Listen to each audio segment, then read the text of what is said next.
This is pretty exciting. No Professor Sprout, but who cares? I've got Draco Malfoy. Tom Felton, how does it feel to be here?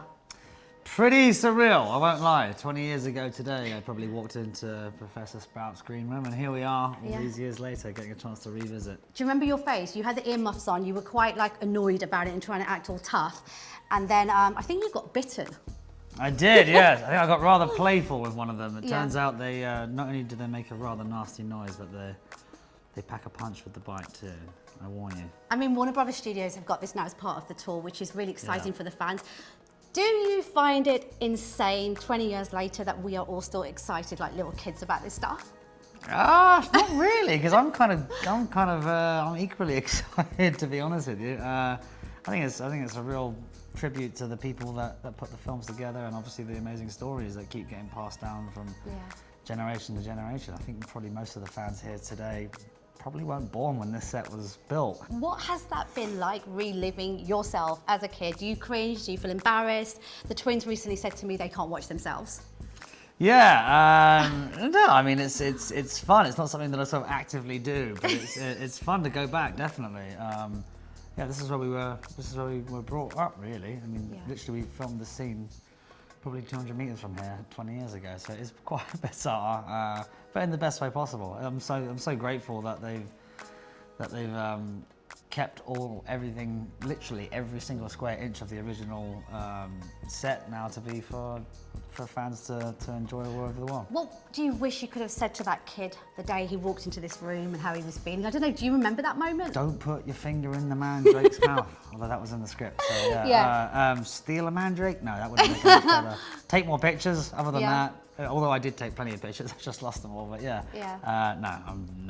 regrets, no words of wisdom. You did the reunion recently, and we were like so excited about it, and I don't know if you guys felt the level of intensity from the fans, because those reunions, there was the Friends one and then there was the Harry Potter one. How did it feel for you? Yeah, quite nonchalant, really. It's only afterwards I think we realised that the reaction from the fan base was so teary, is what response I got. We were all very, not nonchalant, we were just very sort of like, we just fell back into our old places.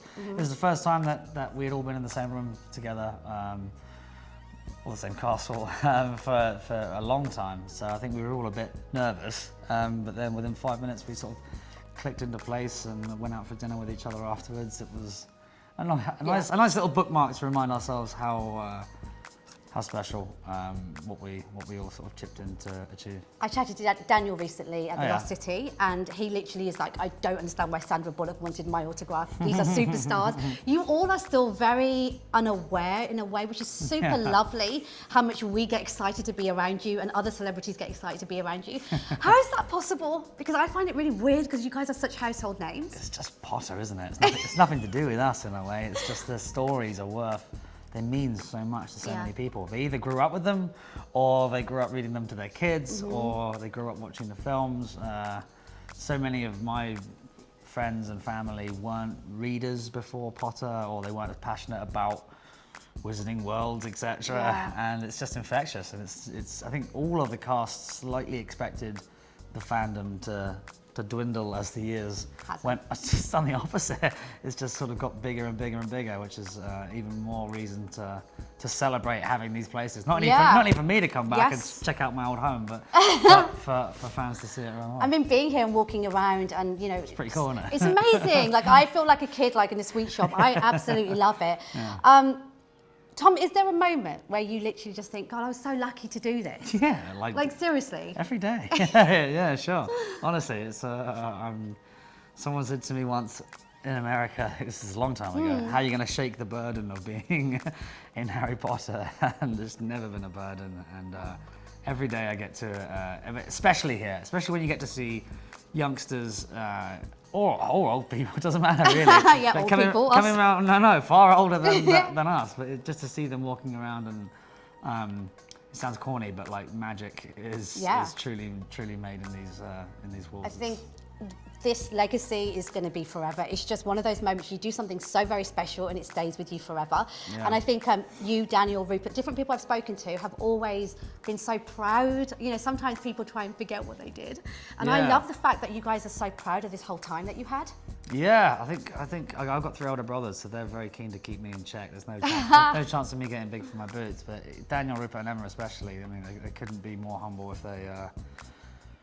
they tried. And delightfully, sort of, they're exactly the same people that they were when I met them. Really, they don't let any of this affect them, and yet they're still aware of the ever-growing fandom that's growing. Yeah, and the fans, you know, the people that come to these tours and continue to get excited when all these new sets they get to visit. Yeah, sure. How much do they mean to you? Because I see you have 11 point something million followers, which is nuts. Do you still look in your DMs and does it still blow your mind when somebody says, "Oh my God, I watched Harry Potter for the first time last night"? I avoid the DMs. Yeah, somewhat, but it's not lost on me at all how much this means to people. And again, there's not a corner of the earth that I've been to where seemingly Potter hasn't seeped into. I think all of the cast are incredibly proud of that, and we're even more proud of the crew. That the unsung heroes, the thousands of people that went into building the sets like this, finally they get to sort of show off their work and get to see this, that we were just, the cast were a small piece of the wizarding world, and this brings you one step closer to what it's all about. And what are you addicted to? You know, like, I was the biggest Potter fan. I have the books, I have all films. What is your thing that you just like completely go nuts over and you tell everyone, you have to watch this or you have to read this? Is there anything? Well, it changes. I mean, Potter's an obvious one, but ironically, because I wasn't a fan going into the book, I didn't read the books before I got cast, but I mean, ever-changing. I always look to my dog. I've got a 4-year-old Labrador who's ever enthusiastic to run around and be outside and chase squirrels, and she's been fed the same food every day of her life, and yet somehow she wakes up thinking that it's brand new caviar, whatever the equivalent would be. So yeah, she's a good inspiration. Final couple of things to end with. Daniel actually admitted to fancying Helena Bonham Carter back in the day. He wrote her a little letter, bless him. Emma, to everyone's shock, beautiful. It was an endearing moment in this series. She said she had the biggest crush on you. Did you have any idea? And she said you kind of like friend-zoned her as little sister. We've always had a special place for each other in each other's hearts, I think. I second Radcliffe's sentiment that I definitely had a crush on Helena. No, I'm not sure. I'm not sure who doesn't, to be honest with you. Yeah, she's hot. She's amazing. I did too, actually. Rock and roll, yeah. But yeah, we certainly all love each other. And Emma, was that just like, whoa, did it go over your head when she admitted to, like, she used to look forward to you being on set? No, that wasn't a revelation via the documentary. Well, you knew. I mean, yeah. Okay. Yeah. Okay. It was many years ago though. Yeah, she was 10, I think. I think I was 13. So. Yeah, you were like the bad boy, the little bit older bad boy.